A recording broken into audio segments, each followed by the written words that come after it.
Jaanuaris 2013 toimus Eesti-Läti noorte teadusparlamendi istung.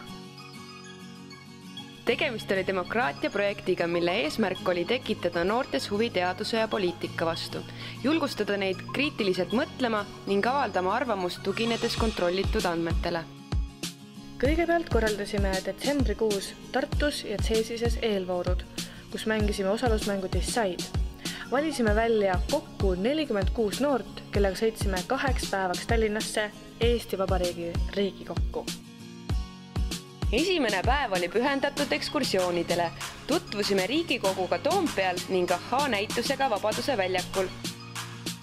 Teisel päeval toimus teadusparlamendi istung.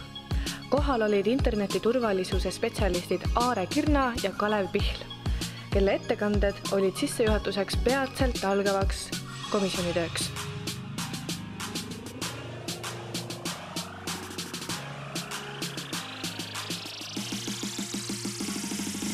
Kuues Eesti ja Läti komisjonis mängiti Decide'i teemal Noored meedias.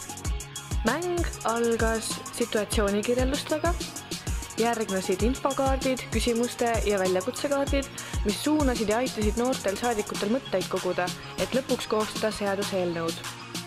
Lisaks tutvustas Riigikogu esimees Ene Ergma parlamendi istungi ülesehitust ja korda.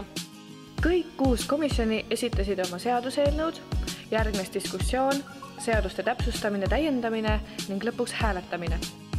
Päev oli igati korda läinud. Noored olid tööst väsinud, aga õnnelikud.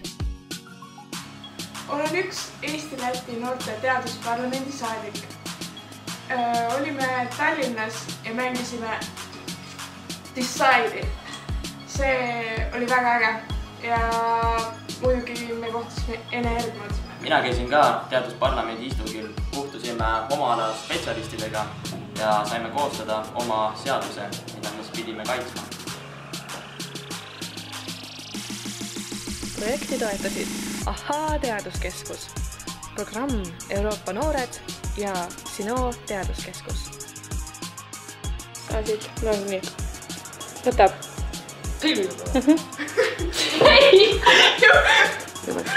Nii, mis film? Selle YouTube'i on ju. Selle me paneme kiirendusega